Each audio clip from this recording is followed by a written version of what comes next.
Hey everyone, welcome to the Tom's Hardware podcast for February 27th, 2024.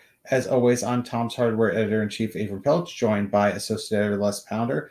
And today we don't have a special guest, but what we do have is the 3rd/12th birthday of the Raspberry Pi to talk about.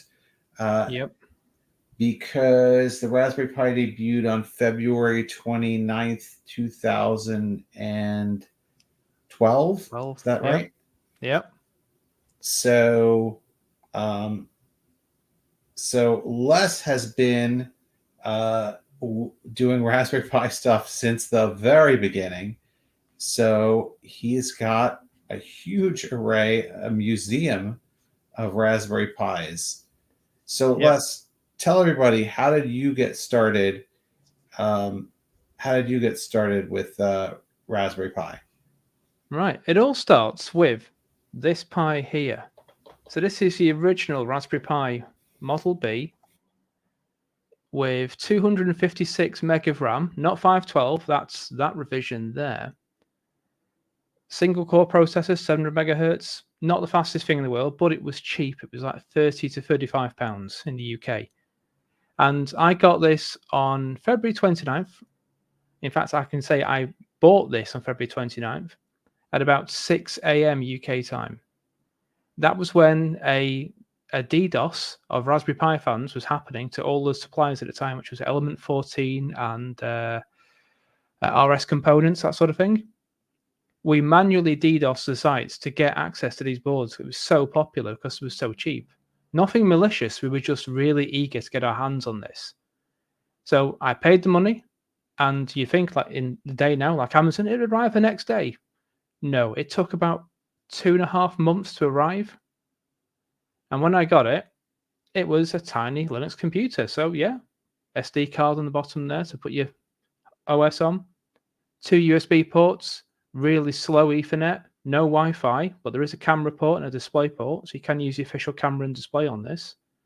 Micro USB power, and Pete Lowe must be happy about this, the capacitor for the power supply is still on there.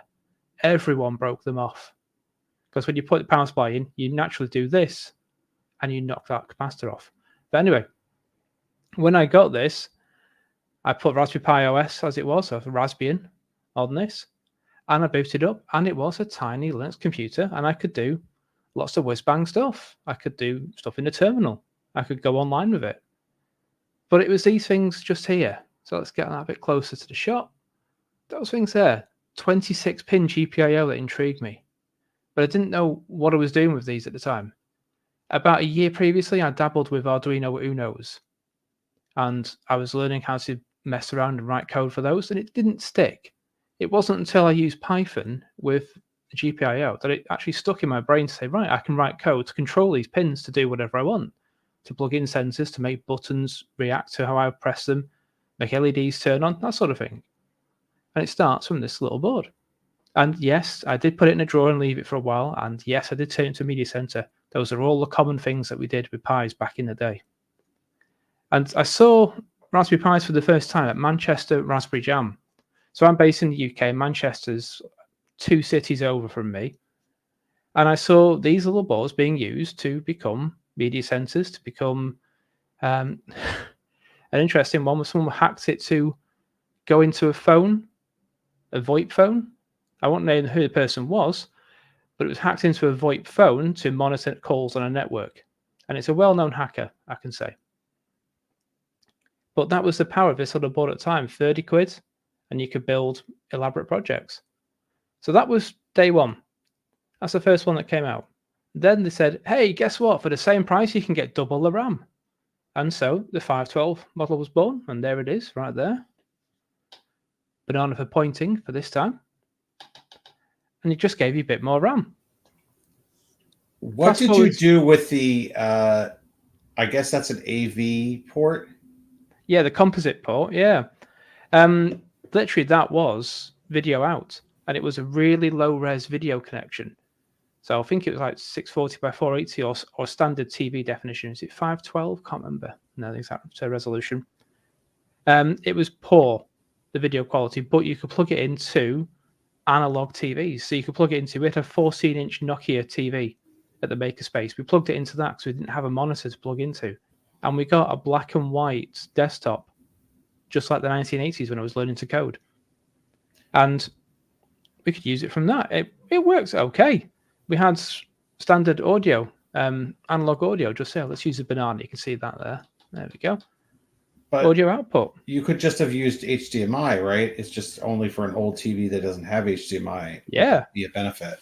Yeah, but that's it. But at the makerspace at the time, we didn't have that. And these boards originally were made for schools and, well, the education sector, I should say. So not a lot of schools or places would have HDMI. They were still using VGA and DVI connections. Hence, in the early days of Pi, you would see lots of HDMI to VGA converters or to DVI converters, that sort of thing, being used to get these machines in the hands of kids in school. So we've got micro USB power supply, which is obviously phone chargers of the era. USB 2 connections there for your data and for your mouse and keyboard. A slow Ethernet, I think it's 100 meg Ethernet, so it's not very quick at all. But yeah, HDMI early on, that was a bugbear, and teachers and educators had to find ways to get around that. One of them was this connection for the composite out, but it wasn't great. So when the next Pi came out, which was the B Plus in 2014, that's that one there, we still get HDMI, but that video and audio jack, it now becomes one jack with multiple poles on it. So you have multiple rings and sleeves on the connection. And that still provided the same access, but we still had HDMI. Same spec as well as that one. It's just been redesigned. You'll notice now 40 GPIO pins. You'll notice a different shape of board. This is the board that introduced the HAT standard, so hardware attached on top, back in 2014. And this meant you could get boards that would just clip on, and they were all designed to work and fit onto a Pi correctly. And I'll show you a little prop here. This is one of the early add-on boards for the Pi. This is a Arduino. So that is a Raspberry Pi board that fits on the GPIO here. Let's get it in shot. There we go. And it's an Arduino. So you've got an Arduino on top of your Pi, so you can do analog stuff, that sort of thing. But you notice the board format is a bit weird. It's all over the place. With HAT, we introduced a standard, which was you can just have, you follow the HAT standard, put the board on, you know that your mechanical connection is going to be correct, you know your GPIO connection is going to be correct, and the board's also got a chip which identifies itself, so you know it can be configured easily. And that all came with that board there, the B+. Really nice little board.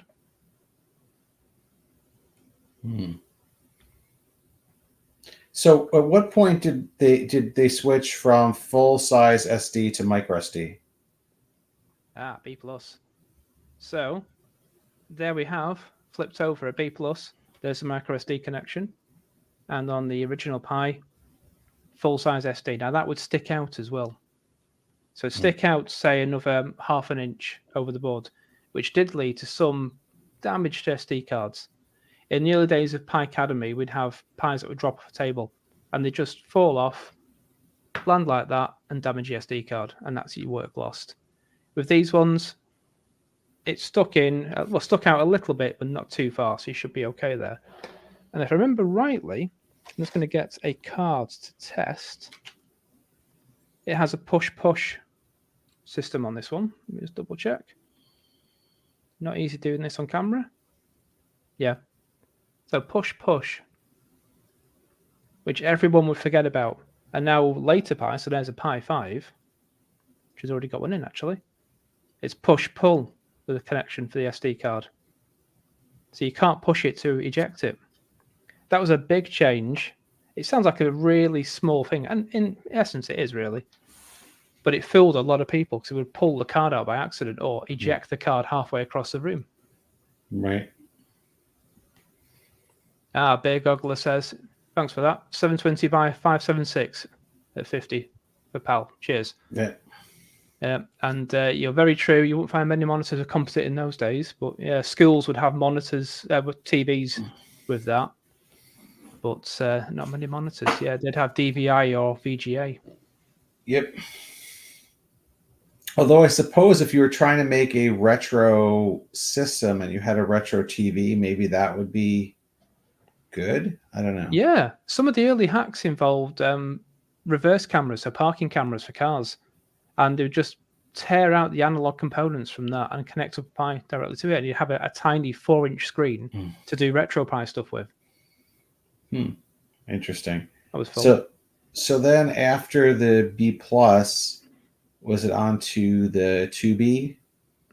Yeah, the Raspberry Pi 2. So there it is. So this is the first one. Just checking it's the right one. Yep. That's the first one with a quad-core processor. So 800 megahertz CPU, and let's just double check my figures. 1 gig of RAM.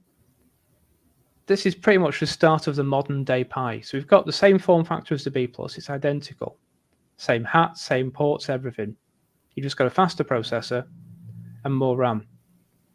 And this board I found out about by getting an email from Liz Upton back in the day saying, could I come down to Cambridge to have a chat? Now, from where I live in the UK to Cambridge isn't just a 5-minute journey.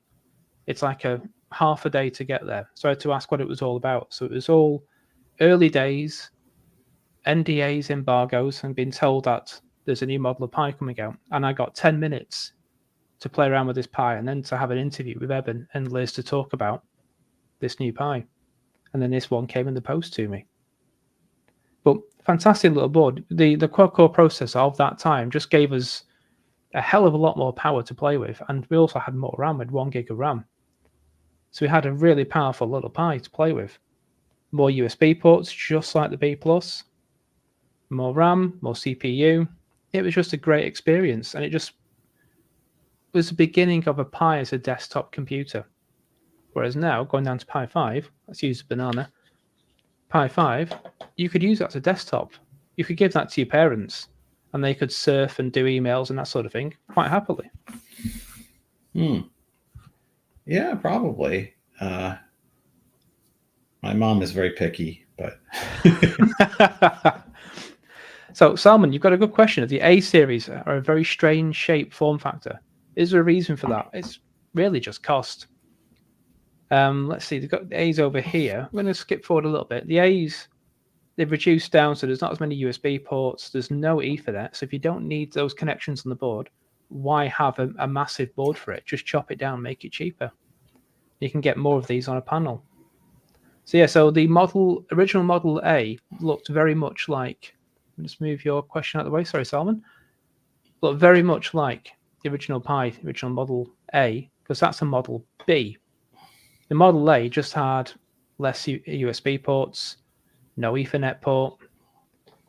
That was it, just a cut down version for cost reduction. These ones, completely different form factor. It's like you can put that on top of a Pi 2 there, and you can see they've just followed the hat standard around the board. And I said, right, that's enough board. And I cut the rest off. They're nice. They're like the zeros of the era, the Pi Zeros. They give you a lot of power in a small form factor, and they were used heavily for robotics. And then after the 2, we got the 2. There was a 2A, correct? There was I have to double check. Actually, no, there was no Model A for the Pi 2. There's only a Pi 2B. So yeah, that was the only version that came out. We went to the 3 after that, and that's this one here. The CPU is just covered by a ceramic heatsink on this one, which I was testing out many years ago. So that's the Pi 3. So that introduced, well, faster CPU, same amount of memory. Everything else is exactly the same. You just got a bit more CPU power on that one. When we move on to the B+, which is this one here, you'll see a little chip in the corner there with the Raspberry Pi logo. That's your Wi-Fi. So we had Wi-Fi on this board as well. So now we had Wi-Fi, Bluetooth, pretty much the same as this, just clocked slightly higher with Wi-Fi and Bluetooth. We had more connectivity with this board, and that was a very popular board. I think it came out less than a year after the 3. So we got a bit more power really quickly. And that one was sort of the flagship for quite a while. But it was the next one that came out, the Pi 4, which was the longest running flagship. It's about 4 or 5 years between releases. I think it was it 4 years? Yeah, it was 5 years, sorry. So 3B, great one, 3B Plus, great one. But Pi 4 is where we got a desktop Pi. So this was, you could sit down and give it to your parents as, their desktop computers to play with. It came in different memory configurations. We had 1, 2, 4, and 8 gig. And I've not got them all out, but there's the 1 and the 2 there. You'll notice I've got a Dymo to print on them, so I know which one's which. Because unlike the Pi 5, it doesn't tell you unless you want to read the memory chips and decode it, which we have an article on Tom's Hardware on how to do that. Because I did that quite a while ago. This introduced a number of changes. So on previous models, we had a single HDMI, full-size HDMI port. On the Pi 4, we had 2 micro HDMI ports, which can operate at 4K. We also have USB-C for the first time for power.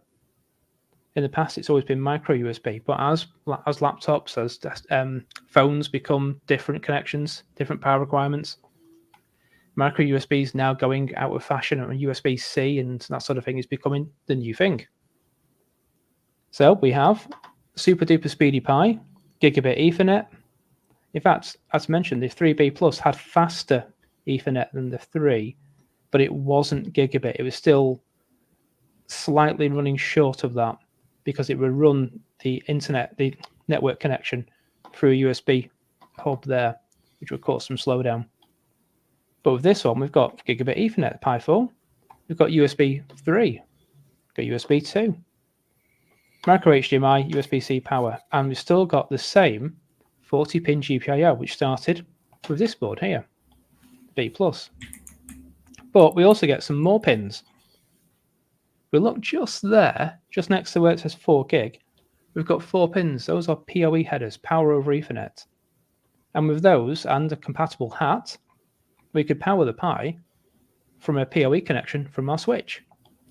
Really handy. So if you want to run this Pi in your shed, in your garage, wherever you want to run it, you can just run PoE, so Ethernet connection and power, from your office somewhere into this garage or wherever it is, all in one, ready to go. And it works really well. And I've got my Hot Rod Pi 4 just on the end here. That's got an aftermarket cooler, which is a 52 Pi Ice Tower cooler, which looks like a hot rod. I quite like that. That's my test Pi. So this is where we're starting to get Pis that have become desktop computers properly, where you can have a good experience with them. In the past, there were some caveats. You'd have to compromise in some way. But now we could get online and do some decent stuff. So in between 4 and 5, we had a pandemic. And during that time, Raspberry Pi released this. There we go, the 400. And you look at it and go, and seriously, when I got this in the box from Raspberry Pi, I thought, why have they sent me a keyboard? What am I going to do? I've got loads of keyboards. It wasn't until I looked at the back that I realized this is a complete change of form factor. Inside is a Raspberry Pi 4 gig in a custom PCB, and the keyboard and there's a heatsink inside. The keyboard itself acts as a heatsink to spread the heat away from the CPU. We've got the GPIO broken out like a floppy connection, micro SD, micro HDMI, USB-C, doing this backwards, and then USB ports and Ethernet. Absolutely cracking little machine, this, because you plug in and it's just like the old days, and I'm an old man so I can say this, just like the old home computer era of the 80s, where you'd have your Commodore 64, your Atari 800, that sort of thing, plugged into your television, and you'd be coding away and all the wires would spew out the back. This brought back, it's upside down, isn't it? Sorry. This brings back that era. And it's something that Evan Upton is a product of. He's nearly the same age as me. So he's a product of that era from the UK computing scene. So a lovely little machine. But there's also other little Pis as well. I'm not going to get to the Pico just yet, but in between Pi 3s and Pi 4s and Pi 5s, we had zeros. So I'm going to go back to this one here. This is in 2015, I think it is. That's the original Zero. No camera connection, no Wi-Fi, no nothing. This is a £5 board at the time. And it was just a really basic Raspberry Pi. It's really the original Pi, but with the CPU just clocked to 1 gig rather than 700 megahertz. 512 meg of RAM, the same 40-pin GPIO, and this was used a hell of a lot for robotics. If you needed to stick a Pi in a project to be embedded, this is what you used. Then they brought out a version with the camera connection, and it was a differing camera connection, just on the end there. Not the same as the ones on previous models. You had to get an adapter.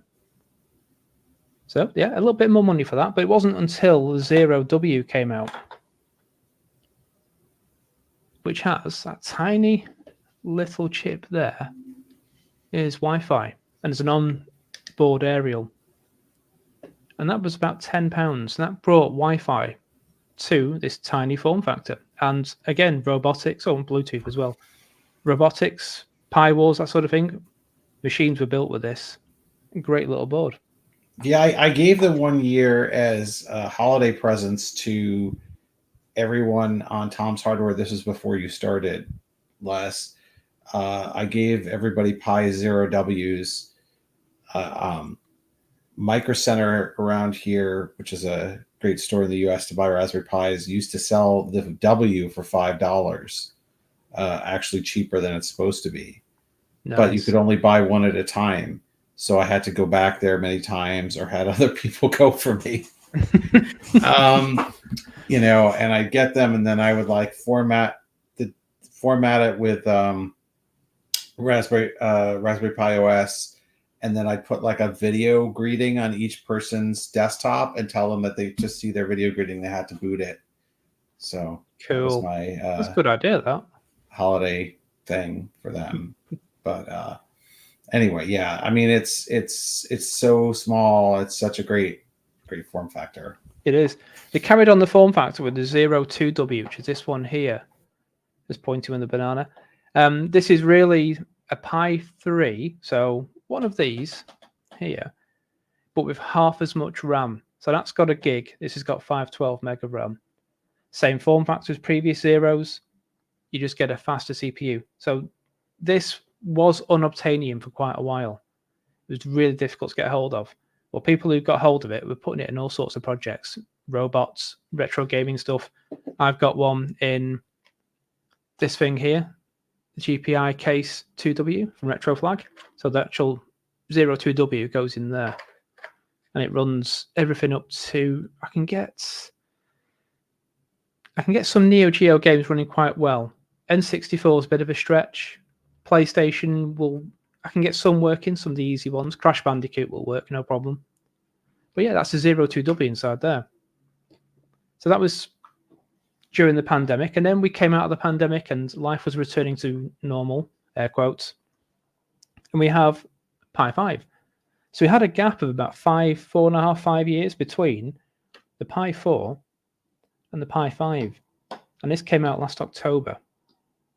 These are what you could consider desktop replacements now for your mum, your dad, you know, anyone who doesn't need to sit there ray tracing graphics all day long or playing the latest games. If they want to get online, they can. It's got multiple versions of RAM, so 1, 2, 4, and 8 gig.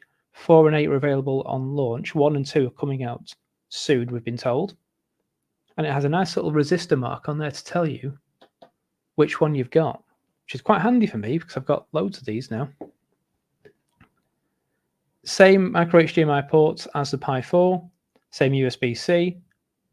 The Ethernet USB port's been swapped around, so it doesn't fit in the original cases, but it's not a deal breaker that. There's new cases now. I've got lots of them to test still. So many to test. Camera ports, now you have 2 here. Originally to have camera and display. Now you've got 2 camera or display, so you can have whatever you want. 2 cameras, 2 displays, 1 of each, whatever you want. We've got a new PoE header connection there, so you can't use the old PoE hat. Let's get this better in shot. So there's your PoE header pins there on the Pi 4 and the Pi 3 beta down there as well. Same GPIO. We've got connections for UART, for RTC, so real-time clock. So Pi now has a real-time clock. And we've also got one for a fan connection because the Pi 5 runs a little bit warm. By a little bit warm, you mean really hot when you overclock it. And you can get these coolers. That's about $4, $5 for the active cooler. That's the official one. I've been testing today Argon's version of that, which doesn't look that different, really. Quite a nice little thing. The only bugbear, the length of that wire compared to this. It means that's a really short wire. It's like 2 inches. That's about 4 inches of wire just flapping around. But the Pi 5 gives us a hell of a lot of power in a small package. And yes, prices have gone up, but you can pick them up now and they're easy to get hold of and they're good little boards. We've got some questions, so I'll just do a quick catch up on that. Does the A series evolve to 0 series later? Sort of, yeah. I think the 0 series is a further cost reduction to get it down to as cheap as possible to get computers in the hands of everyone. The A did that well, but the 0 does it a hell of a lot better. It's just a lot cheaper. You can pick up the original 0 was £5 in the UK. In fact, they gave it away on a cover as like a cover disc on a magazine for the Magpie. You'd buy your magazine for £6, you got a free computer on the front, which was awesome. We got more questions. Yeah, Pi 4 onwards did have 2 HDMI ports. I've never used it in anger. I've used it for testing, but never used it properly. I would. I'm going to defend this, whatever. Not that I need to defend it, but you're right. If you're using it for projects like, oh yeah, I'm going to use this for, a game system or something, retro project, then yeah, you're only going to use one. But if you really are using this as a desktop computer, having dual screens is really key. So I think it's great.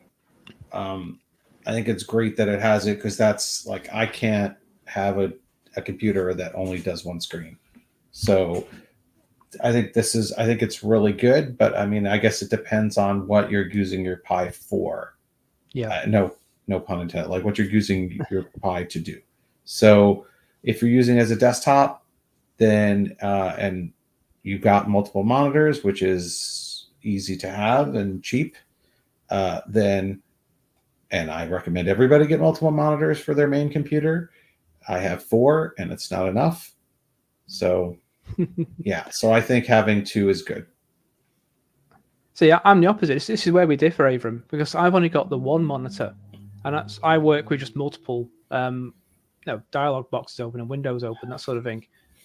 And I'm okay with that. I would prefer on a Pi to have a single HDMI port, big HDMI port, than 2 micro HDMI. I'd even have mini HDMI over that, which I think is what yes, I remember correctly. The 0 has mini. Yeah, it's a more solid connection, and I prefer that. The micro ones feel too weak to me, and I think I could break them. It's the same with micro USB. They are a little bit. I agree that they, if you're messing around with them, they can be a little bit weak if you're plugging and unplugging a lot. So I try to keep an adapter plugged into them at all times. Yeah. So and probably for most people, they're only having a single HDMI port would be better, because most people are probably only using the one monitor, and micro HDMI cables you just don't have as many lying around.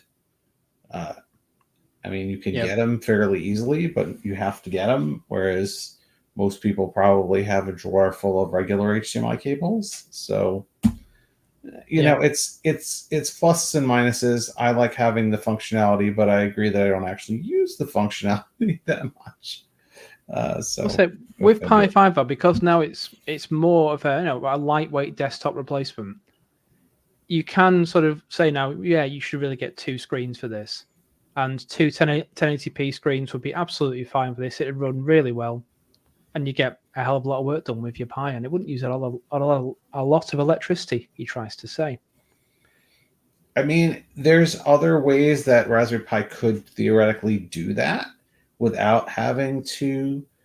I think if you did right, so Solomon says you could, if the Type C did video out, that would be a way of doing it.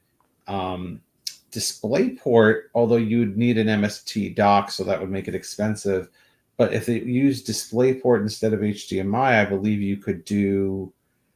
Doesn't DisplayPort have like MS multi-transport or something that you can get an MST dock? And so if it had a single DisplayPort instead of HDMI out, but again, that's completely antithetical because the point of this is of Raspberry Pi is to make it easy to plug into like any screen, and most screens have HDMI, but not every screen has DisplayPort. But Type C is obviously becoming more and more common as an input, and certainly as an output. Yeah, definitely. I mean, it'd be lovely to see Type C video out on a Pi. We may see it in the future. It's not on the Pi 5. It's not on the Pi 4. So we're just stuck with micro HDMI for now, but not a massive issue. But what we've got next, and this I've sort of branched this into Model Bs, Model As, that sort of thing. We've got the different boards. We've had a look at the 400 there. We've seen that. Now we've got compute modules. So these are the original compute modules. We've got the version 1, and I've got the version 3. I can't find my 3B Plus, unfortunately. It's gone for a walk somewhere. I'll find it one day. This is the original one where you have lots of GPIO. That's all the GPIO broken out on a Pi. Every single connection to the brain is there, ready to go. So you're getting more than what you get on a normal Pi. And it uses a SODIMM connection. So just like RAM from a few years ago, you've got a SODIMM connection that can put the board in the carrier, and that breaks out the connection from the actual brains, the Pi itself, to this board here, which is just there for me. It's a development board to learn and build products around it. Loads of camera ports. We've got 2 camera ports. So this is the first time you'll see dual cameras on a Pi, not on the Pi 5. It came out here first, and this is about, let's look at the silk screen a second. This is about 2013, I think it is, 2012. 2014, correction. Dual display outputs, single USB, and then we've got, micro SD cards, that sort of thing.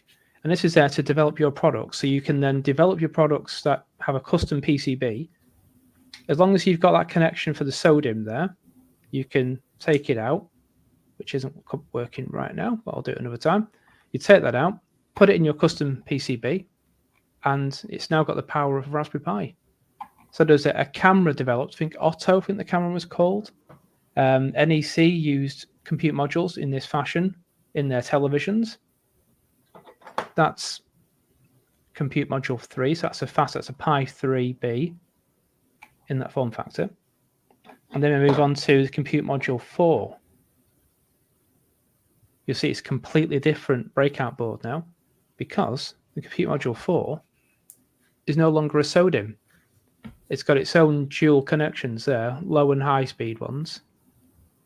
And you can get multiple configurations of this. There's dozens of configurations of this now. But I've got a Pi 4 in a really small form factor, PCIe breakout, Ethernet, USB, HDMI, dual, full-size HDMI. Space to put a hat on. Not as much GPIO now, but I can put a full hat on there and work away with that. And this is a board like people like Jeff Geerling have been hacking around with to get all sorts of weird and wonderful graphics cards to work with this interface and anything PCIe. Now we know there's going to be a compute module 5. That was mentioned at the back end of last year, and we reported on that earlier on this year. And we know, we've inferred this, that it's going to follow this form factor and connection. So hopefully soon we'll get a Pi 5 one like this, drop it in, and it can upgrade our projects from Pi 4 power to Pi 5. So if we're doing stuff like AI, machine learning, that sort of thing, we get a huge power boost, but the form factor is still the same, which would be marvelous. That would be really interesting to play around with. But we go from the super duper power of Pi 5 and Pi 4, CM4, to the lowest power Raspberry Pi. And you'd be thinking, well, we've done that already. It's the one down there, isn't it? It's not. It's these. The Picos. Let's get them the right way around so you can see it. That's not the right way around. There we go. 166 shows and I still can't do it properly. I'll get there one day. These are the lowest powers Raspberry Pis you can get. Really cheap, about $4 to $8. So $4 for that one there, $8 for that one. Why is the price difference? Wi-Fi and Bluetooth now as well. These are ARM processors, really low powered ones, just ARM processors like that, but really low power. 264K of static RAM. So they're not going to be able to produce, full whiz-bang HD displays, but they can power robots, they can power sensors, they can do machine learning and basic computer vision, and still less than $10 to mess around with. They can even emulate old video game consoles. They can emulate, I haven't got the exact prop for this, so work with me on this one, Game Boys. So the RP2040, the SoC on there, system on chip, the ARM processor in the bundle, can emulate a Game Boy. It can emulate a ZX Spectrum from the 1980s, which is just mind-blowing when you consider it's a $4 board, but that chip in the center, in single unit purchase, is $1, and it can emulate computers from the 1980s. It's amazing. And so I think now the future of Raspberry Pi, we're going to be having super duper powerful boards like this to play with and do lots of wonderful AI stuff. But all the maker stuff, we're going to be playing around with Picos and doing electronics with this and GPIO because it's so cheap and so easy to purchase. Even during the pandemic, these were constantly in stock. You could get thousands of these if you wanted during the pandemic. And they're so easy to work with because you can use MicroPython, CircuitPython, C++. It's a different system, right? It's not a computer, it's a microcontroller. Exactly, yeah. And exactly. There's a lot of good uses for a microcontroller that people were using full-fledged Raspberry Pis for. It's really good for certain things. Like we've shown on this show before, things that have been made out of the RP2040 chip that are awesome. Like Pimoroni just has a ton of stuff, picture frames, LED light boards, video out stuff, badges, like all kinds of awesome stuff that's powered by the RP2040. Exactly. I have one of those on my desk, right? Well, not that size. I have a 4 and 5 inch, but like those things are really good for a couple of reasons. One, there's no boot up process, right? It's just goes straight to the Python or C script that you're running. So there's no waiting, right? There's no OS on there. So if you yank the power out, you don't have to worry about corrupting. I don't think you have to worry too much about corrupting an SD card, right? Exactly. It's made to be kind of turned on and off quickly. It's made to do simple mechanical tasks. It's got analog on it, which not even the most expensive Raspberry Pi computer has. Mm-hmm. Although that's a feature I personally would like to see is analog analog converters on a regular Pi. But it's got all of that stuff, and so there's a lot of cases where it's actually better to use an RP2040 / Pico for your project. I mean, these are things where before you might have either used a full-fledged Pi and then used more power, space, and money on it than you needed to, or you might have turned to an Arduino. But this is much more powerful than Arduino, and Arduino generally costs more.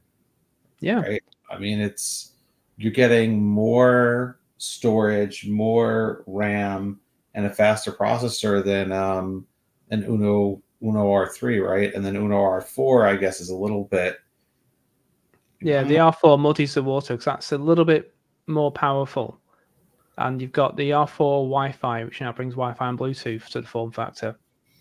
But it's still, as you say, it still is more money. You're looking at $20 to $30 for an R4 Arduino, whereas $8 to $10 if you go on Amazon to pick one of these up, and you've got Wi-Fi and Bluetooth and a much smaller form factor.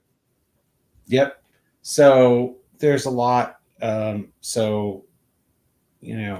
Honestly, there's not there's a lot of good reasons to get that over getting an Arduino. So anyway, that was a lot of stuff, and we're only at 12 years of Raspberry Pi. Also, I read, we have to try to get the latest numbers from Evan on this, but I remember, was it last year, reading that Raspberry Pi was the third highest selling computer of all time. Yeah. What was the latest number we had on the number of Raspberry Pis that have been sold? You know what? I don't know. Was it It's been 30, a while now. 35 million or something? Along those lines, yeah. And that was a while ago that came out, so it's probably a lot more now. Now, what I don't know is when they say it's the third largest selling computer of all time, is that all Raspberry Pis together, or is that a particular model? Because I don't know, if you're saying it's the third selling of all time compared to what specifically? Is it a particular PC, a particular Mac?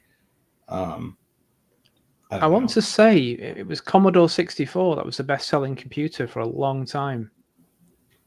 Well, I think that was. Yeah, I mean, so that is obviously a case of that's a single model, right? But I don't know if they're just doing single models of computer versus platform. Would you say it's the MacBook Air across however many generations?